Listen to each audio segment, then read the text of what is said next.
in our college who is leading this program, Dr. Karen Lozano. Come here, Karen. Yes.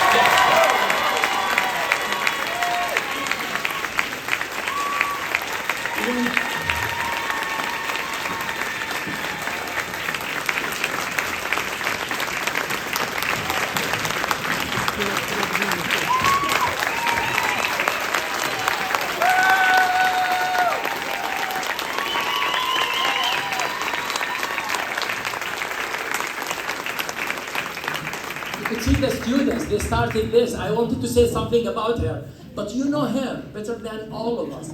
When we talk about being, this historic achievement, making history through this program, she already made history. When we talk about a first, she has been making history, and the first woman and Latina to be hired in engineering, the first one to be inducted into the National Academy of Inventors, the first one to be elected to the National Academy of Engineering, and the first doctoral director for the first PhD program in the College of Engineering and Computer Science. We are really blessed to have Dr. Lozano in our college. One last thing I want to say about her. Dr. Lozano could have been at UT Austin, could have been at Texas A&M, but she chose to be here. And that's why when I put where we came from, she never forget where she came from. She came from Mexico. And she never forget why she came here, to make a difference in the lives of our students. And she has made tremendous difference. She is an inspiration and a role model for all our students and all our faculty. Please, Dr. Lozano, I'm so proud of you.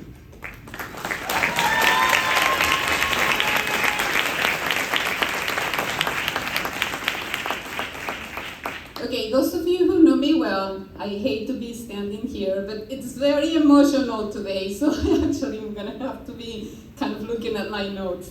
So it takes a village, and we have a huge village. Let me share a little bit of the history of material science and engineering, here efforts at UTRGV, and why it's very important for our nation. So, okay, so as you can see in these slides, working well. Okay, as you can see in these slides, the Hispanic representation in the U.S. is 21%. So we have 21%. There's a lot of information. I'm not going to go through all the data here.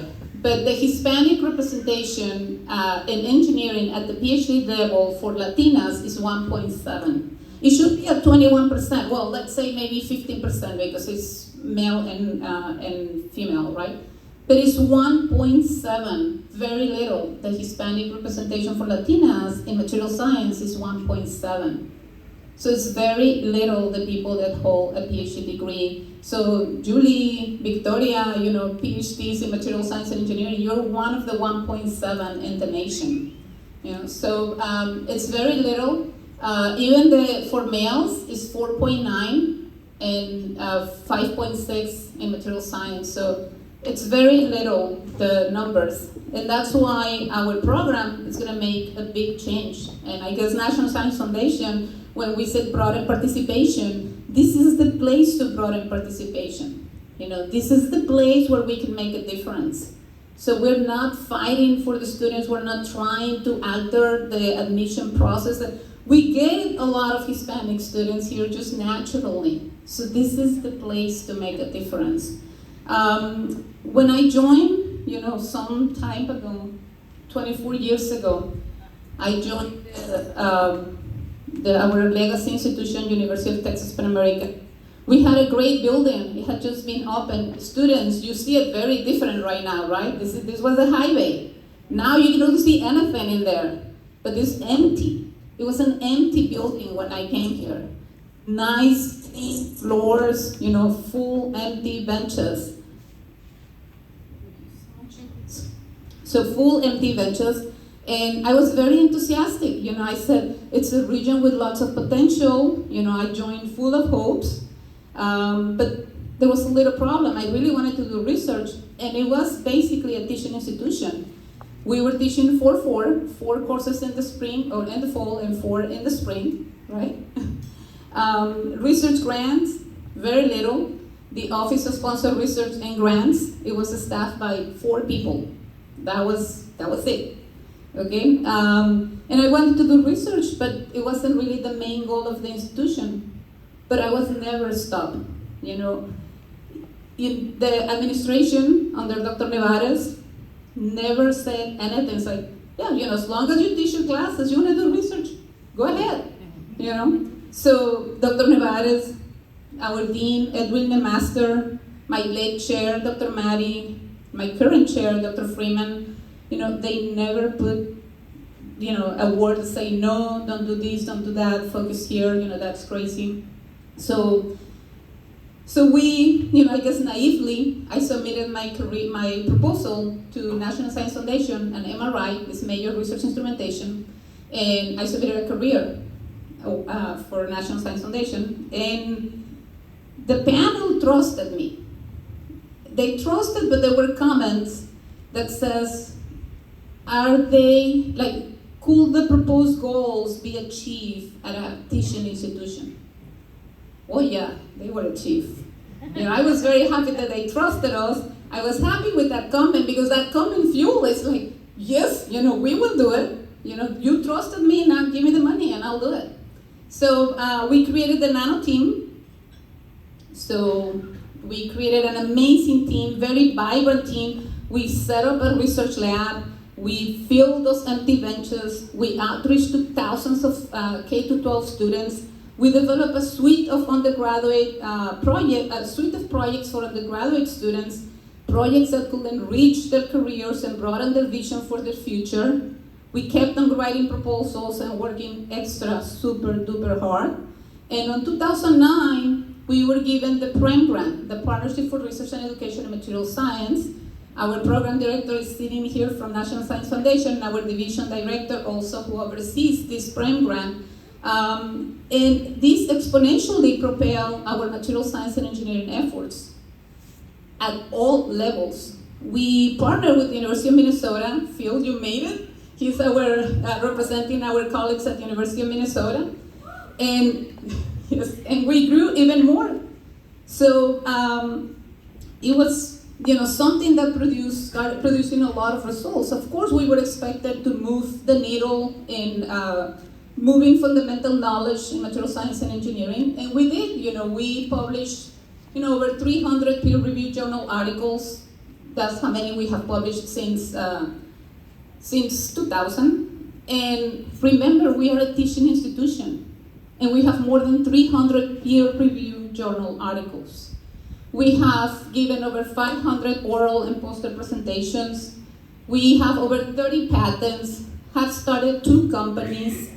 Our efforts have graduated over 500 students, and our students, 50% of them have moved up to do master's or PhD, and more importantly, 100% retention and graduation of those 500 students.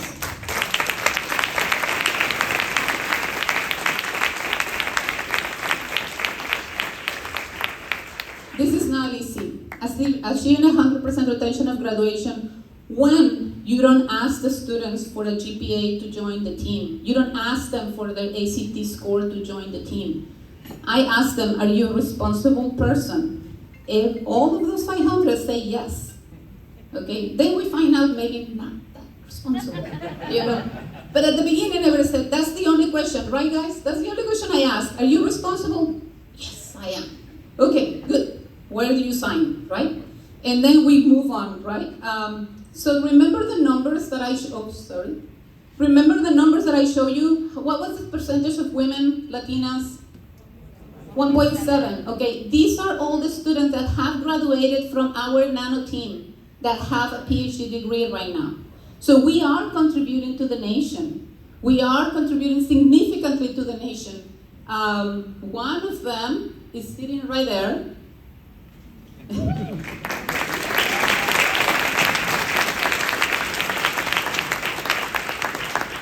This one also is sitting right there. I need your picture. So we have all of these amazing ladies leading the nation, NASA employees, Boeing employees, all kinds of employees, just very high upper level jobs right now. All of them, I just need their pictures.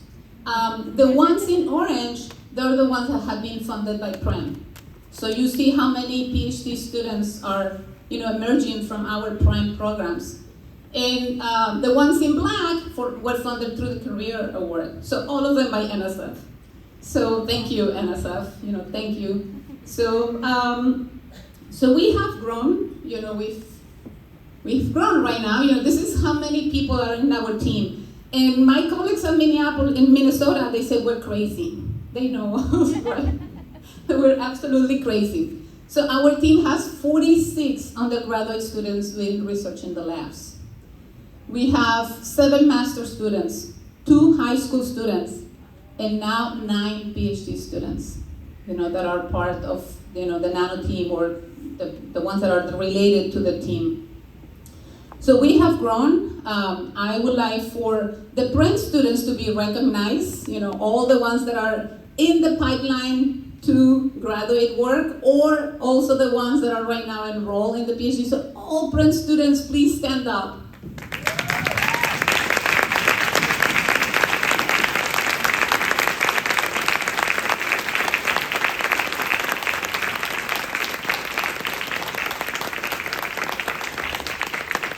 We have an amazing team.